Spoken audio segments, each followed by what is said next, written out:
when I was younger, it was really romanticized that you're going for it and just keep going. And, it's like you have to work 24 hours, do 4 movies in one time, 5 shifts, don't sleep, don't eat.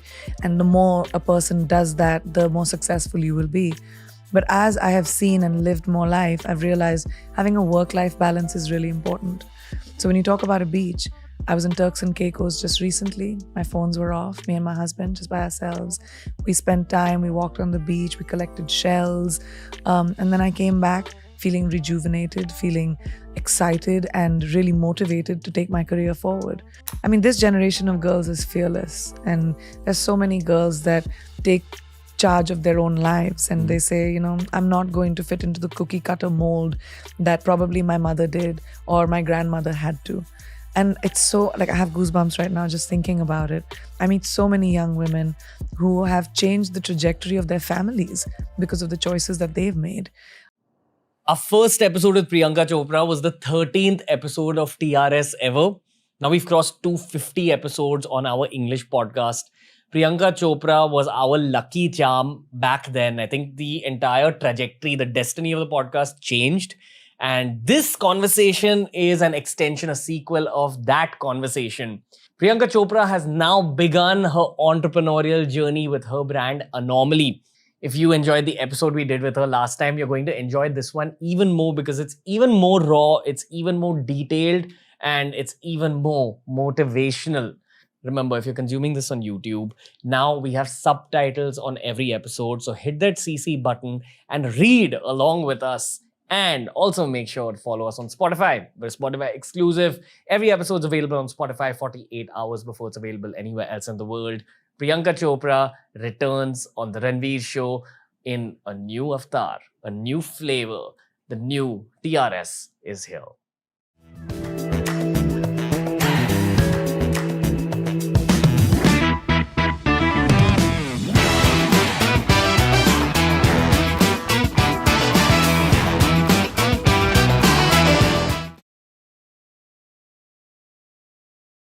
Today on TRS, we have one of the most productive human beings that mankind has ever known. Priyanka Chopra. For an international audience, welcome. For an Indian audience, आपका स्वागत है. इतना इंतजार कर रहे थे हम सारे Indians. Welcome. Thank you so much, Ranveer. Thank you for having me back. I have so much to say to you, which I'll finally offload now. Please do. I've been waiting for this. Anticipation has built to high levels. You and your podcast with us was a turning point in the whole podcast journey. And fortunately, we had first movers advantage for doing the podcast in India because podcasting wasn't a culture back then. That's true. Yeah. That was right at the precipice of it. Yeah. And whenever someone asks me what my favorite podcast was or my favorite guest was, I say you. I love being a favorite. There's a reason for that. Thank you. Okay, which I've not said online, but I will say, and I want to say this in front of you. When you're doing podcasts, you really sense the energy of the guest. Okay, and I've done all sorts of guests like Bollywood, military, you name it. You were the only person who gave me a very quiet, calming energy. You sat, you understood I was crazy nervous. You calmed me down and you gave me the content that you knew would work for the show. It was kind of like you were helping a younger version of yourself. Am I calling myself a younger version of you? I don't know. Could be. Maybe. Yeah, for sure. But I totally felt that. I felt so much help from you. And you didn't have to, but you were so nice. And it kind of also gave me a reference point of how to just be as a media professional. You're so professional. So thank you so much. Oh, thank you. That means so much to me. Yeah, it means a lot. I mean, even I was a newcomer, right? At one point, I also started at something different. And it's just so nice when someone understands what your goal is and instead of standing in your way, helps you, pushes you just a little bit. And I kind of maybe sense that feeling from you. And I always like to stand and be helpful rather than be a thorn on your side. So I'm glad that it worked for you. No, you weren't a thorn at all. Should I make it heavy now or should I warm you up a little bit? Whenever you want, buddy. I'm good. I'm really good with heavy lifting. Okay.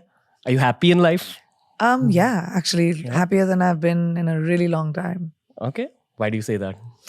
I think I reached a place where I stopped struggling with the things I did when I was younger. Mm-hmm. Maybe it's maturity. Maybe it's being on the other side of 35, I guess. And maybe it is just having my feet on the ground and a little bit more stable ground.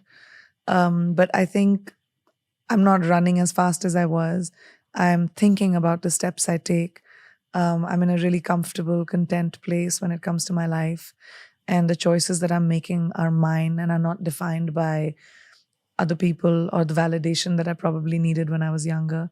So I think that's made me a little bit more happy and calm. Okay. While you say all that, I feel yours is one of the biggest success stories that India has ever seen. Like, very few Indian actors or anyone from the media industry has reached where you've reached in your life.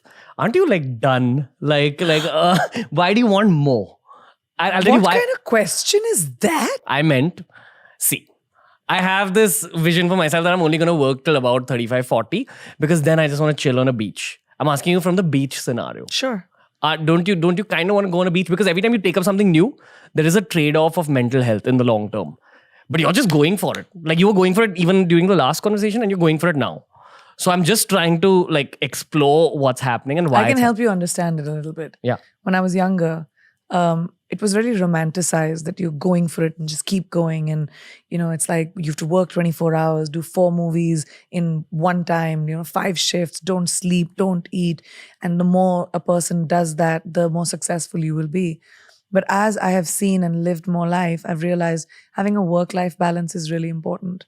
So when you talk about a beach, I was in Turks and Caicos just recently. My phones were off, me and my husband, just by ourselves. We spent time, we walked on the beach, we collected shells. And then I came back feeling rejuvenated, feeling excited and really motivated to take my career forward. So this romanticization of work has to be tough and work has to be rough, and it's not. Work can be your companion. Work can be creative. Work can be something that gives you joy. And now I've reached a point where that work-life balance for me is most important. I will work on the 6 verticals that I'm working on, my business, my production, my book, my acting, whatever. But when I switch off, I'm with my family, I'm at home, I watch movies, I do whatever I want to do. So then when I come back to work the next day, I have the focus to be able to do even more things. So when you're talking about retiring at like 35, 40, sure. If you want to have a shack in Goa, it used to be my dream when I worked like that too. But I want to have a shack in Goa, not wear shoes, chappal pehen ke, have fish fry all day, and that's what I wanted to do. But as I realized that there's something, I love my job and I love being able to create in very different ways. I have the privilege to be in a position that not many have been in. And I've created that by myself. I don't want to give it up. And I don't want anyone to take it away from me. It's my legacy for my children and for the future generation that may not have even seen the potential of something like that for themselves. Why would I give it up? Again, I feel you're helping a younger version of yourself. Sure. Somewhere in some other universe. I like deep sea diving. Let's go. Okay. What you want to know about one of my favorite new hobbies? Yeah. It's watching really old episodes of Coffee with Karan and then seeing how everyone's trajectories were in life. Yeah. And my favorite episode, one of my favorites, was the one you did, I think, with Arjun Rampal in season 1. Oh my gosh. Even I don't even know what was I like then? You very different. How old must I? When was that season? 2004? Holy, wow. Would you like to know? Yeah. As a podcaster. Yeah. I want to know. I can't even. 2004, that means that's 1 year into me being an actor. Yeah. I feel you're even different from like 3 years ago because lots has sure. happened in those 3 years. You're even more chill now. Yeah. Like I can feel that. Yeah. You were very like hyper kind of alpha when I last saw you in 2019. And in that episode, you're deeply professional and what's the word? Conscientious. Mm-hmm. You were like that. Like you're very professional. I think Karan Johar said, hey, well done and all. And your response was, yeah, I'm just trying to do my best job, guys. It was kind of like that. And I was like, I was so nervous. I didn't know anything about the industry. I mean, the closest I had come to being in the business was taking a vacation to Bombay when I was 11 years old with my brother, and it was like, wow, Bombay. You know that park where they have the shoe and the Hanging Gardens. Yeah, hanging on. I had photographs in the hanging gardens even now, and that was like going to the beach, was seeing the Queen's necklace. All of that was all I knew about Mumbai. The industry was terrifying to me, and I think that's probably why I reacted like that. It's a great message for young people, because lots of people idolize you now because of what you've done now, without understanding that it takes something as simple as that when you're beginning. Just be professional. Or just give yourself a break. It's okay. You just have to do the best you can. Survive, keep your head above water, and slowly you'll see you'll be walking on it. When did you realize that you're starting to become successful in life? It's a really tough question, because when I won my first pageant, which was Miss India, I was like, wow, I've won the world. I'm really successful. Then I won Miss World, and I was like, ye kaise ho gaya? Did not even, like, I had no computation of, again, 18, 17, had no understanding how it happened. But what I did understand was the opportunity it gave me. Suddenly people knew me, wanted to know me, gave me new opportunities. There were movies that were coming my way. I didn't know anything about how do you sign a movie? My poor father was a physician. He didn't know even more. And he was like highly protective.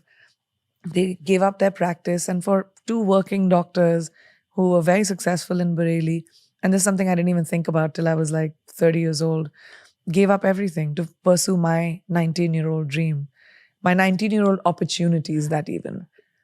When someone sees your life the way you speak about it, there's a lot of blessings at like a lot Absolutely. of points. You believe in karma?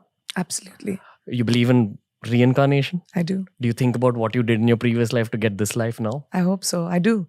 And I always think about it, like, if you think, why am I lucky enough to have the life that I do?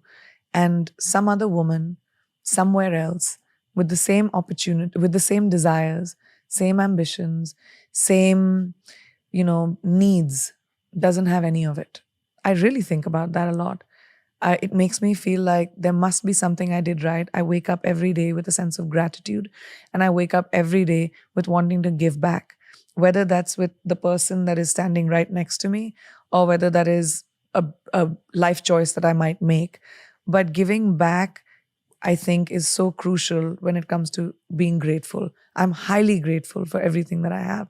And I do think that maybe I did something right, that I've been blessed with the opportunity of having the life, being born to the parents that I was, being able to have the opportunity of making my own choices, having agency in my own life. If you think about women around the world, so many don't have that. Like, complete choices are made for themselves. But my parents told me, you have to have your opinion. What a privilege. Yeah. That's a part of the blessing, being born Absolutely. to those parents. I mean, that's Yeah. the biggest one probably. Yeah, completely. Wow. Okay, hold on. I gotta take my thoughts and just put them together. I made you speechless. No. Okay. With this whole journey, and this is a question that's been sent in from a lot of people who I spoke to before this chat. I want to tell you that you inspire men, women, everyone. It's not about you just inspiring women, okay? But I think you've shown a lot of women possibility. Like, an entire generation needed to be shown possibility, which has happened through people like yourself, who was supposed to be born exactly in your age bracket to set the tone for like 80s born, 90s born, 2000s born. I absolutely agree. I was talking to somebody else about this yesterday, a young actor who was talking to me.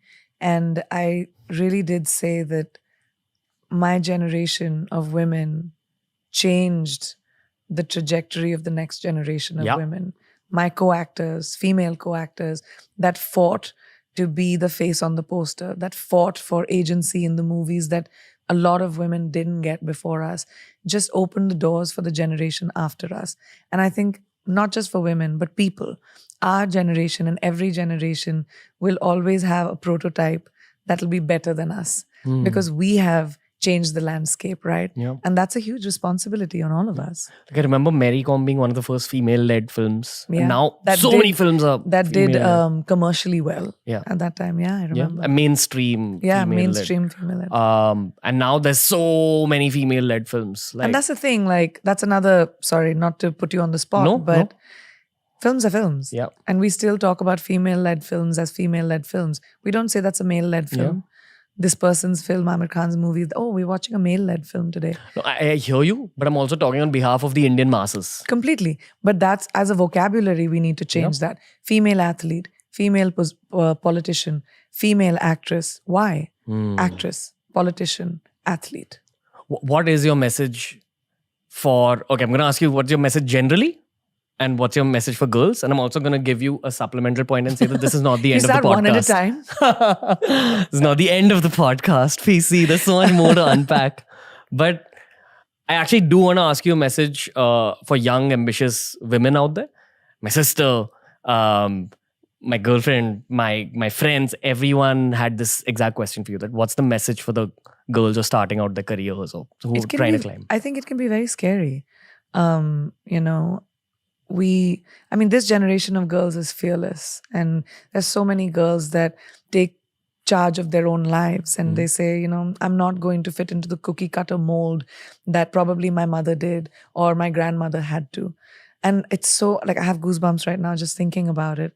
I meet so many young women who have changed the trajectory of their families because of the choices that they've made. I think my message would be that there's a lot of noise around us. Narratives. Yeah. And people that tell us to be a certain way, that people that tell us that, I was talking the other day about someone that when I went to convent school, I had this thing called moral science, a subject called moral science, which taught me how, women should be seen, not heard. The lengths of our skirts, how we should sit with our legs. There's so much that is being told to women that to be a good girl, you have to be a certain way. Good girls don't make history. You know what I mean? Bold girls make history. Bold people make history. So if you want to be the lead actor of your movie, which is your life, you've got to take choices that might be contrary to what you've heard. And that empowerment may or may not come from your parents, may or may not come from your family or boyfriend or whoever you're around. It comes from you. And that no one can do, I, again, was lucky maybe because my parents gave me that. But I try to remind young girls specifically that if you don't have that, encouragement in your home, try to find it in your gut, because no one's going to fix your life but you. Or try to find it from content. And I'm not just speaking on behalf of... No, it's true. It is really true. Try to find inspiration from people that inspire you. I have been inspired every day by collaborators that I work with. The reason I take new steps is because I see someone else doing something new and I'm like, wow, yaar, ye kitna acha idea hai. Kaise kiya hai is insaan ne? But I don't just sit with that. I think about meri zindagi mein wo naya idea kya hai? What can I do that'll make me feel how I feel about this person? It's about that feeling. It's about imbibing from the people around you. And it could be someone you admire on television. It could be someone in your class. It could be someone that you work with. But when you see something that you admire about someone, imbibe it. All this is exactly why I love that you're taking up entrepreneurship as your next step, like very actively. You've been an entrepreneur in the past, but here you're going like all out and saying that, okay, this is like the next big step. I also feel that people my age, but actually younger than me, Gen Z, deeply entrepreneurial. Everyone wants to start like their businesses. And I'm sure you see this difference between like 80s and 90s born people and then the next one. How did this entrepreneurship thing start, PC? Like, where did it start and how far do you want to take it? I don't know. I don't think about the future. I'm not someone who... I plan for the future, but I don't think about how far I can go. I mean, who knows what my future holds for me. But what I can think about is my present. And like I said, I like to imbibe from people that I know. Your So- future is so bright that there's conspiracy theories about you that you've made deals with the devil to achieve this level of success. That you're a Why? satanic worshipper. And that's why Horrible. It's that level of success that you Oh, reach. should you be very upset with me, huh? Sorry, but go on. No, I just think that, like I told you, I like to imbibe from the people around me. When I was becoming an actor, I didn't know anything about acting. So I used to sit and watch my co-actors. I used to sit and watch why they did what they did. So this came from a really funny thought. My mom, as soon as I turned 30, she's entrepreneurial. She's a doctor. She created her own business. But as soon as I turned 30, she sat me down and she said, look, you're in Bollywood. Your shelf life is over. All these 50-year-old actors only want to work with the girls in their 20s. So after 30, you're not going to have a job very much. Just like you have to start planning for your future. So what about making your own movies? Starting production. And that at that time is really funny considering I'm 40 and I'm still have a very active acting career. But it was foresight on her end in an industry which kind of told women that when you're 30, sorry, you're too old. So I started getting interested in production, just thinking about the fact that I was going to lose my day job. And then that became really interesting to me. The business of entertainment started becoming really interesting to me. I used to talk a lot to my producer friends, producers that I was working with. What are the choices they make? How are movies made? So you have a cost of production. You have to recover your cost of production to make profit. So I started getting into what margins look like and just understanding that. And that was fascinating to me because it's so creative. There are so many ways to be able to create something. And I think once I started doing production and I started working in America, I knew my manager happened to be a venture capitalist and she was really into tech and stuff. So I was very interested in, and at that time she was just a collaborator, but I really got interested in investments. And I started with small investments in little things. And then those things became really big, like Bumble. So when I brought Bumble into India, Bumble changed the dating scene in India, especially for girls. And that just showed me the power of being able to have a new idea. And the idea at that time was when Bumble was launched around the world, and Whitney, who's a dear friend of mine and launched it, she left Tinder to make Bumble because she saw the gap in the market. That, we want to be able to create a safe space where women have the first opportunity, where women can take the first step. And that was such a brilliant plan. And what I said to her was, India needs it the most because of especially the unsafe circumstances within which girls have to survive and live in sometimes in India. And it's being used in tier 3, tier 4 now. Absolutely. How beautiful is that? Like, again, I have goosebumps just thinking about the fact that this came from an idea. So ideas are what was really interesting to me. And then being able to work with people who can help me execute ideas is what really started the entrepreneurial journey in me.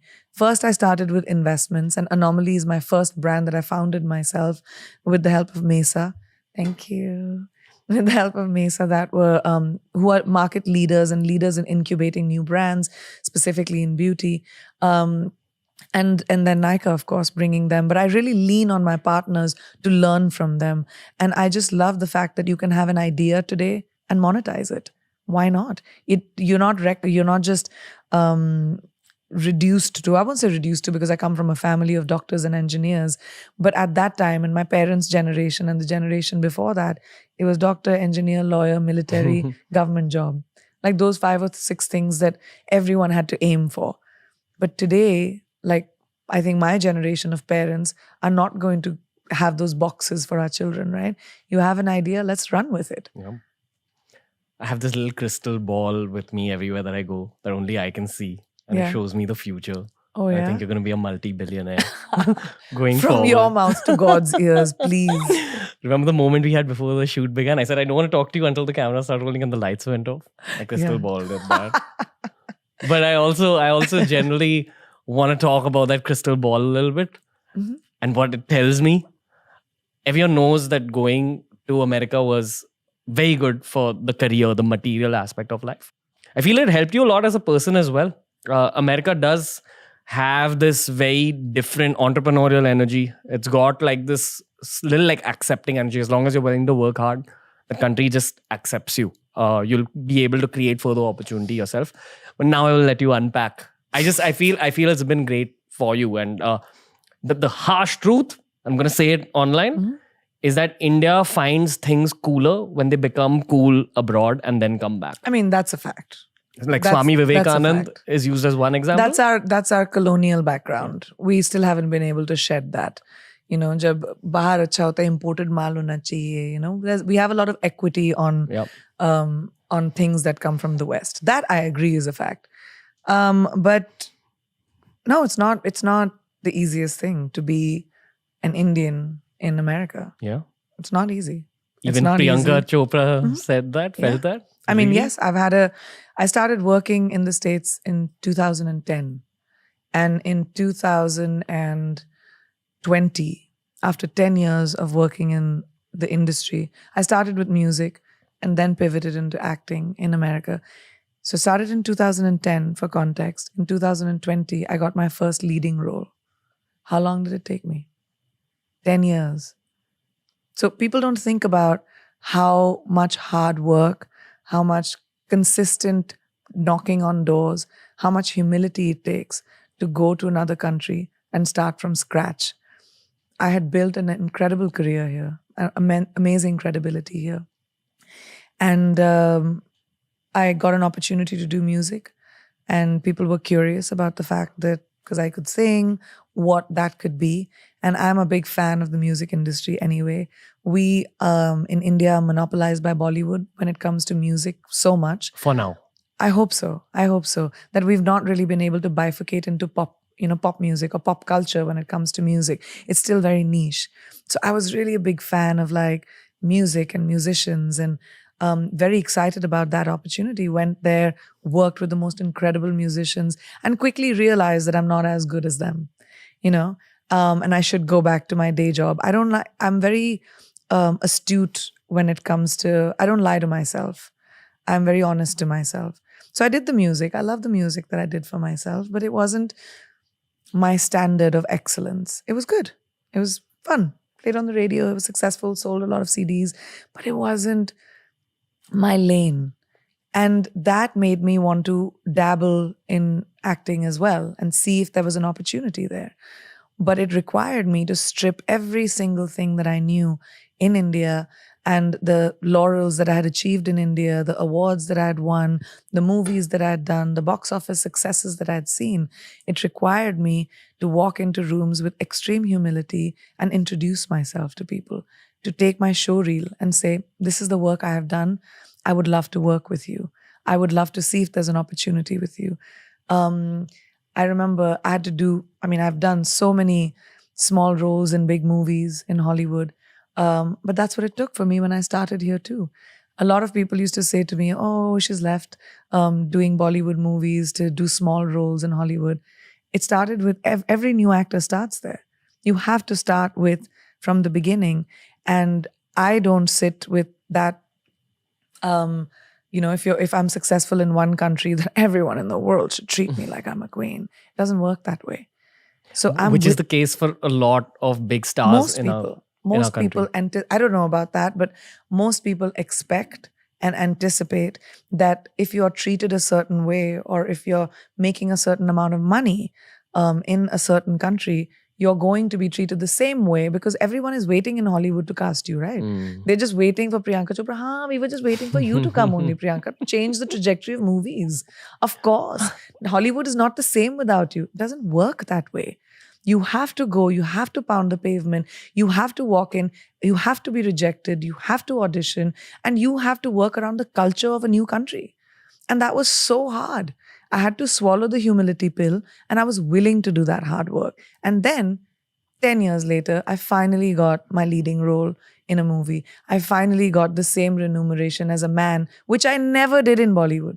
I have never got the same check as my male co-actor, even if my part is the same, even if I've held the movie as much as I can. Finally, I got it in 2021 after 21 years of working. So it seems like, oh my gosh, America was so great for you and Hollywood was awesome.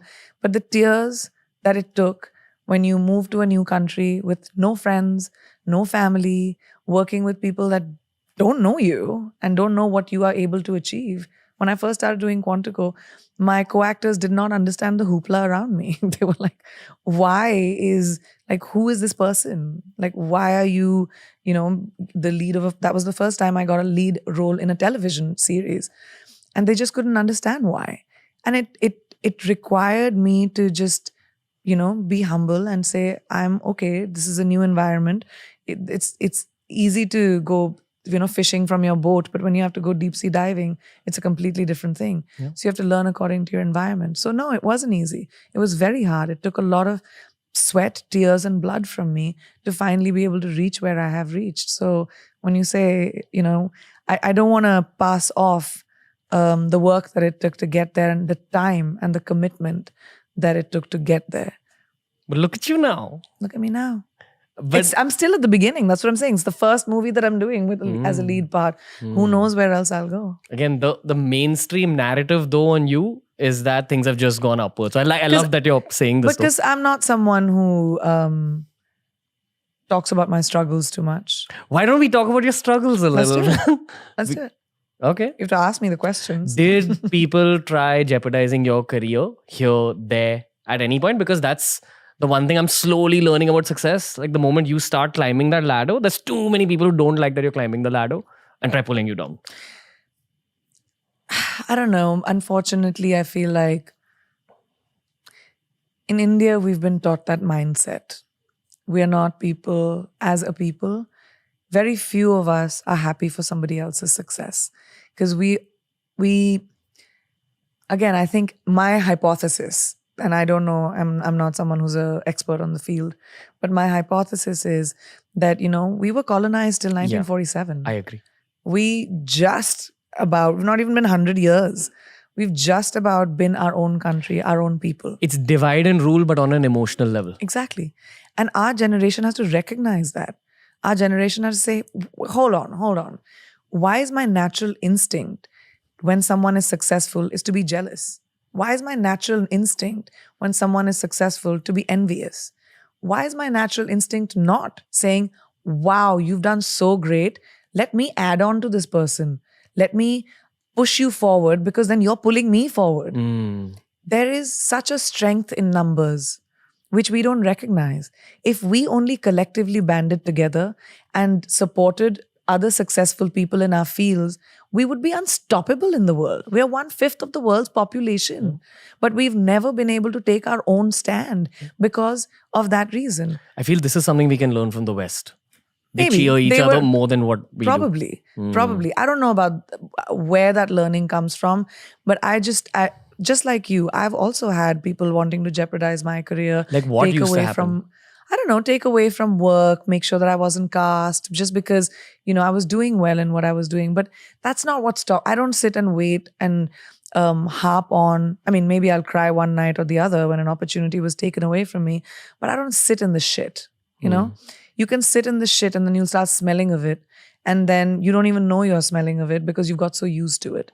So then you just become dark and negative and you'll never move forward. You have to shut off the noise. There are many people that will want to pull you down, but don't focus on that. Focus on the one person that believes in you. Focus on the light, little sliver of light that you might see, a little bit of inspiration that you might see. And that's the hardest thing to do because you're bogged down by baggage. You're bogged down by shackles of people holding you down. So you have to really push forward. And that's just individual. Do you have that inside of you to fight that fight for yourself? Or are you going to wait for somebody else to do it? That's an individual choice. Let's talk about that little sliver of light. Yeah. I don't know how else to put this, but is that God for you? Is that the higher power? I mean, a lot of it is. I really do believe in destiny. I believe in, I'm someone who has a lot of faith. I pray a lot. How do you pray, and what do you pray for? I do puja almost every day. I do But what's gratitude. What's your interaction with the higher power? Thank you. And It starts with thank you. It starts with thank you for my health, thank you for my life, thank you for my family, thank you for my lifestyle, thank you for my ability to be a nice human being, to be a grateful person. And And then I'll ask for a few things too. What are you asking for now, PC? Manifest it. I don't know. I mean, I don't know. I don't think that I believe. Listen, a lot of people believe in the secret and the vision board and all of that, but it's not something that ever worked for me. I tried it. I had a vision board. I put shit up on it, and I was like, okay, this is what I want to achieve. But I didn't focus enough on it for it to work. For me, what has always worked is having the small next dream. The next step. So that you always have to take a step up in the ladder to be able to get to the top. You can't get to the top by flying up. Yeah. Human beings don't fly. It's a way of saying manifest something achievable. Yes. And then slowly you'll turn around and you say, oh, whoa, look at this legacy I've created. But if you have unachievable dreams, something that seems too out of the ordinary, then you're waiting for a miracle. And miracles don't happen very often. You have to create it for yourself. So what's the next step in your big dream? So if you want to buy a car, say for example, you have to figure out how much it's for.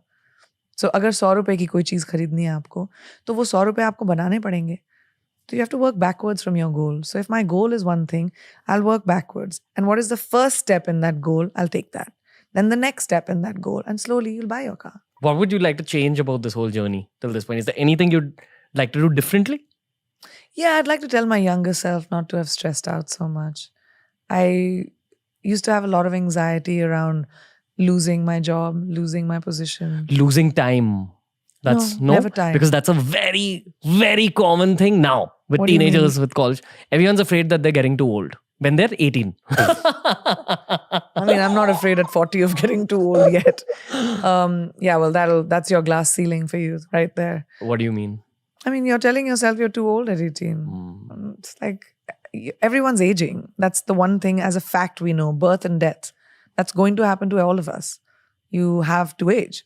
You have to, that's something to really come to terms with early on in your life. I feel aging feels really nice. It makes you feel It's very normal. chill. Why are we putting so much equity on aging? That's the one thing we know that is going to happen. What is the stress around it? You're gonna get older. I mean, yeah, I feel like I did when I was still 18, but I'm going to get older.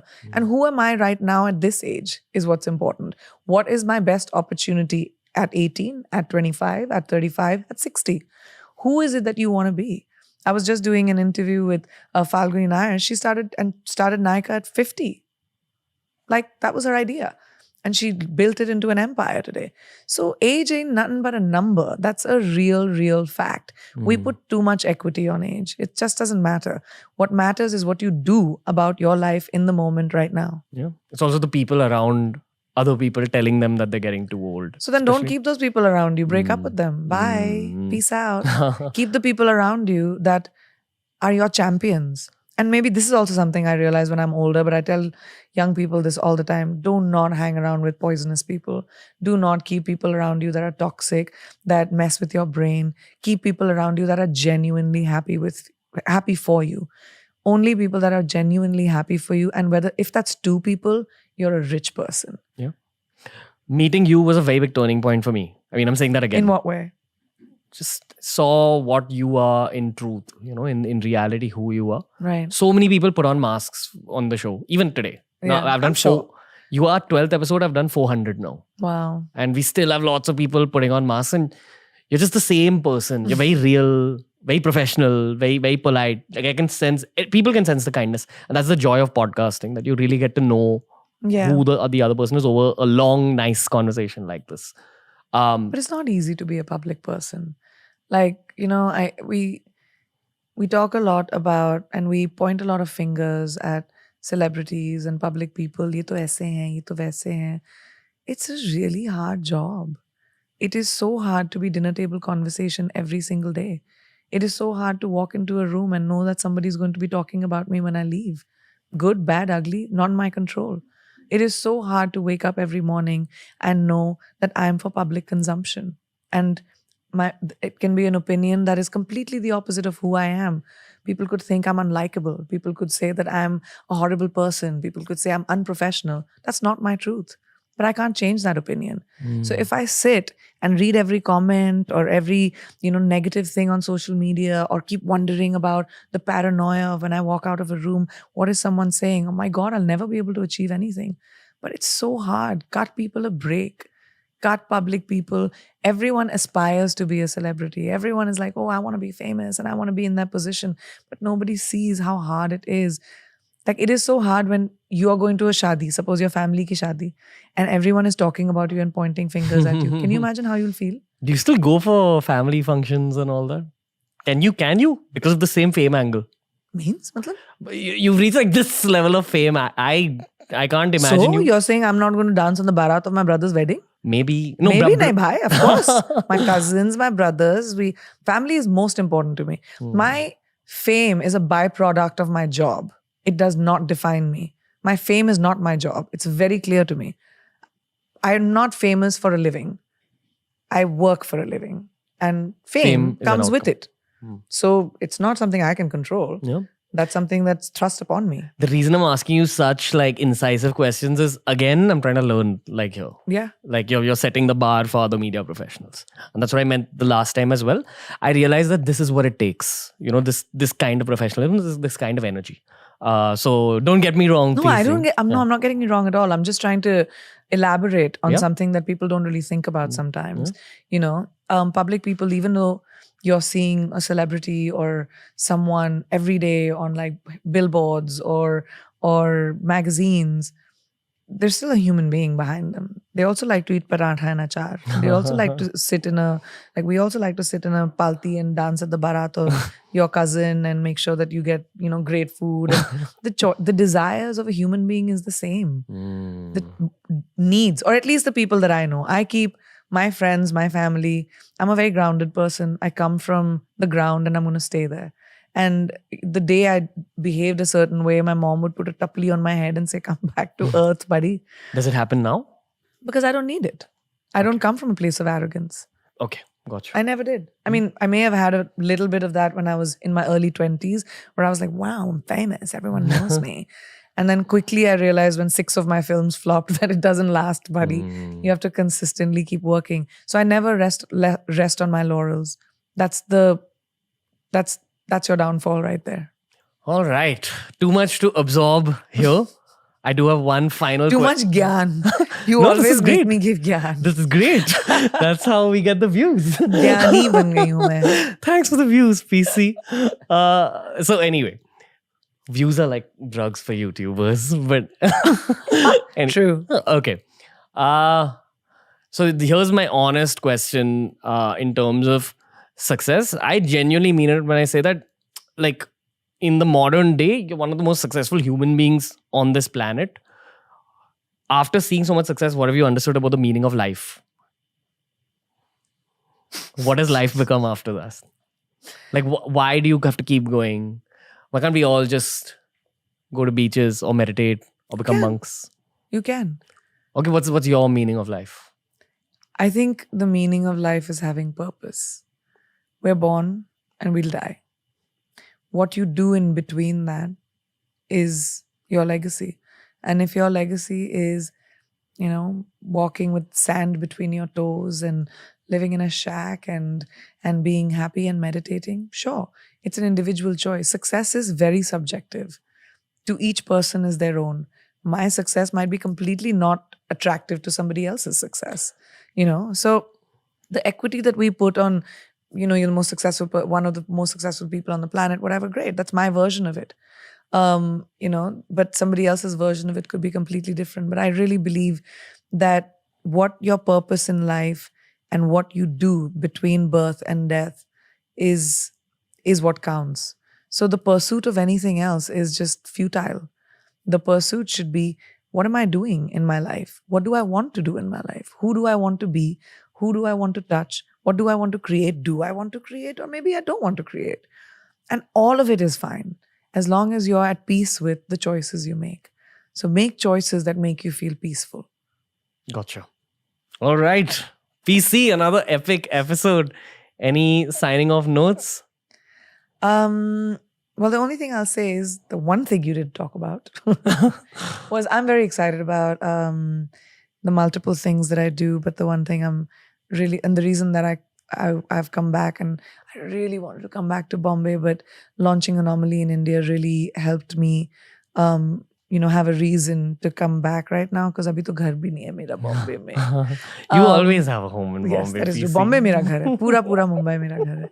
But, like becoming a founder was terrifying, because that's not what I do. It's not something I knew. But creating hair care, understanding why do I want to get into beauty, makeup, skin, which one should I do? What is the gap? That learning of creating a brand, which I'm so proud of. And not for the fact that, oh, I've created a beauty product, but the fact that I found a white space which I could create a product that you would have spent 5 times more money to buy. And the Indian new consumer is very aspirational. We want to take care of ourselves. We want to look our best. We want to get the best brands in the world. We're aware, especially that Gen Z that you're talking about. But we're also aware about what we're putting in our systems. We want to eat good. We want to try good stuff. So I'm very proud of Anomaly because it hits that trifecta. It's sustainable. We make all our packaging from 100% recycled trash, from ocean-bound plastic to landfills. So we pick up trash and we create these bottles. And because we're making our bottles from plastic trash, we didn't spend too much on it. That gave us more of a budget to have really excellent formulas. And when you use it, you will know. Please keep a bag for Ranveer. Looking forward. We'll be bathing in some Anomaly tonight. Yeah, you will. And another thing is that marketing has always told us men's hair care needs and women's hair care needs are different. Hair is made of the same stuff. Don't fall for this marketing thing. Anomaly is for anyone who has hair on their head. Please use... and also the fact that it is clean. It has none of the bad stuff that usually formulas and shampoos do. If you read the ingredients of any shampoos, you'll see things like... Sulfates, silicones. Like that stuff should not exist in your shampoo. Mineral oil exists in shampoos. Mineral oil goes into your car. Why is it on your head? Can you imagine what it is doing to your scalp and your system? It's crazy. But to be able to create something which is clean, affordable, sustainable, and excellent at the same time is something I was really, really proud of. And when we brought it to Nykaa, we, on the first day, sold one Anomaly product every 7 seconds. And that just was amazing to me. And then we had repeat customers. And in the last 3 months, we're the top 10 hair care brands on Nykaa, and they have like some 400, 500 hair care brands. So it just makes you feel really proud of the fact that you've made something good. And whenever you make a good movie, it's the same feeling. Or when you have a good podcast. Like this one? Like, yeah, like this one, hopefully. Like, yeah, man, I did something good. So it's a really good feeling. Yeah. Priyanka Chopra sharing her blessings with the world. That's all I'll say. I'll say one more thing though. Yeah. I think it's just the beginning of your business career and you're gonna like really flourish. That same energy is gonna enter this. And it's my crystal ball. And it's telling me the truth. Right it's telling me the truth. You're one of those people who just touches something and it turns to gold. No, it doesn't just turn to gold. In the long term, PC. You have to work towards making it gold. See, that's your perfectionism No, speaking it's up. not. It's just the think truth. So? Okay. You cannot touch something. Only Midas could do that. You cannot pick up something and say, oh, it's going to be great. It took 1.5 years of research, of trying Anomaly on my friends, my family, my team. They were all my lab rats, sitting and thinking about what the font should be, where the rose gold should be, should the trash be up front, what the smell of it should be. All of that takes work. Yeah. You just see the end of it and you say it's gold. It's gold because of the work that's gone into it. Yeah, I meant that you're a manufacturer of gold. And you said you believe in reincarnation. So what if the modern day Midas is like reborn as Priyanka Chopra? Oh boy, what a thought. I wish I had a collection of real gold, buddy. I'd be so rich. I think you do. It's just not the gold that the world recognizes as gold. It's all the blessings that are with you. That is the true. blessings that you spread. Priyanka Chopra, thank you for blessing TRS again. Thank you so much. The last time was a turning point. This time it's going to be a rocket. I know it. So I'm saying this extremely humbly, but you're a good luck charm. Trust me. Thank you. I hope so. Especially for our team, but generally. I wish you so much luck and love. And I know that, you've expanded and done so well so far. And I hope your trajectory is always just up. Thank you. One day I will repay you. I don't know how, but I will. It means a lot. Thank you so much. Thank you, PC. Of course. So right after this episode, I felt extremely enriched with information. I felt motivated, and I felt sure that the podcast is going to take off once again because of all that good luck that rubbed off on us. My hope and request to Priyanka Chopra is that she visits us in our home studio, because this room and this studio brings out the best from guests. Sometimes we're limited on set because of multiple reasons. Mostly it's time constraints. But I feel that the culture of podcasting is improving a lot in India. I remember when we had done our first episode with her, India didn't even know what podcasts were, honestly. I didn't know how to podcast. If you go and actually listen to that particular episode, you'll be able to tell how far we've come. I used to actually hold a sheet full of questions back then. That's how early we had began this journey. And now we're almost 400 episodes in with a Hindi language podcast as well. Hoping to have Priyanka Chopra on that one. Also hoping to have her on the English podcast once again. And here's wishing her all the best for her entrepreneurial journey with Anomaly. Make sure you check out the products. We've linked them down below. And also make sure to follow us on Spotify. We're Spotify exclusive. Every episode's available on Spotify 48 hours before it's available anywhere else in the world. TRS will return soon with even more fantastic guests and even more heartfelt conversation. Jai Hind!